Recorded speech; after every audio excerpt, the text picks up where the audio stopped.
Bienvenue sur ma chaîne Chip arrive après la défaite contre le Brésil, l'équipe se prépare désormais à se rendre d'abord au Chili pour la Pacific Classic, puis à accueillir l'Argentin, avec Lionel Messi lors de la 4e journée de qualification pour l'Amérique du Sud en 2026, et l'attend avec impatience de connaître les détails de ce qui promet d'être un jeu épique.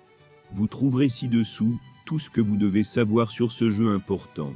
Avant de continuer, prends le temps de souscrire et appuyez sur la touche de notification pour les futures vidéos. L'effervescence du football sud-américain va bientôt se répandre dans les rues de Lima, alors que l'équipe péruvienne se prépare à accueillir son homologue argentin dans une confrontation passionnante prévue le mardi 17 octobre prévue à 21h temps péruvien. Ce choc fait partie de la 4e journée des éliminatoires Amérique du Sud 2026, et bien que le lieu officiel de la CONMEBOL n'ait pas encore été confirmé, tout indique que le lieu de ce match passionnant sera le Stade National. L'attente pour ce match est grande, puisque l'équipe péruvienne, en quête d'une place pour la prochaine Coupe du Monde, affrontera depuis les tribunes l'Argentine, championne du monde en ses bagages, le légendaire Lionel Messi. Même si le Stade National devient le stade principal, il y a la possibilité d'utiliser le Stade Monumental, ou le Stade Alejandro Villanueva comme complexe.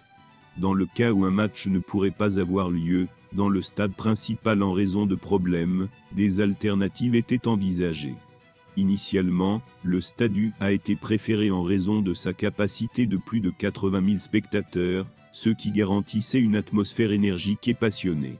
La CONMEBOL fixe en mars la qualification pour 2026, la Coupe du Monde de la FIFA conserverait le même format et le même calendrier dans lesquels elle est organisée depuis 1998, et débuterait officiellement au 7e mois de 2023. Concernant le calendrier des matchs divisés en 18 jours, jusqu'en septembre 2025, il est stipulé que chaque équipe nationale disputera 9 matchs à domicile, et devra se déplacer pour le même nombre de matchs que l'équipe visiteuse, ce qui signifie une mêlée générale tout, surgit le plaisir sur 2 roues. Les 4 nations, les moins bien classées se retrouvent en demi-finale, et les 2 équipes, les mieux classées accèdent directement à la finale, afin que les éventuels vainqueurs des 2 phases finales puissent affronter, se qualifient pour la Coupe du Monde FIFA 2026. Après le match, Messi a déclaré aux journalistes: « Pour moi, il est le meilleur défenseur du monde en ce moment. Excellente performance ce soir, homme du match. Ce n'est pas la première fois que Messi fait l'éloge de la star de Tottenham après une série d'excellentes performances en club et en sélection. C'est de la musique aux oreilles du manager des Spurs Postecoglou, qui a vu l'Argentin devenir un leader dans le vestiaire lors de son court séjour dans le nord de Londres. Je ne parlerai pas à Messi, a déclaré Postecoglou en exclusivité à Talksport. Je vous le dis, je ne voudrais pas jouer contre lui. Romero. La plupart des gars n'aiment pas s'entraîner contre lui. Un élément clé du récent succès de l'Argentine. Romero a fait équipe avec l'ancien défenseur de Manchester City Nicolas Otamendi lors de la finale de la Coupe du Monde, et faisait partie de l'équipe qui a remporté la Copa América. Lionel Messi lors d'une séance photo, dans les vestiaires après le match Bolivie-Argentine.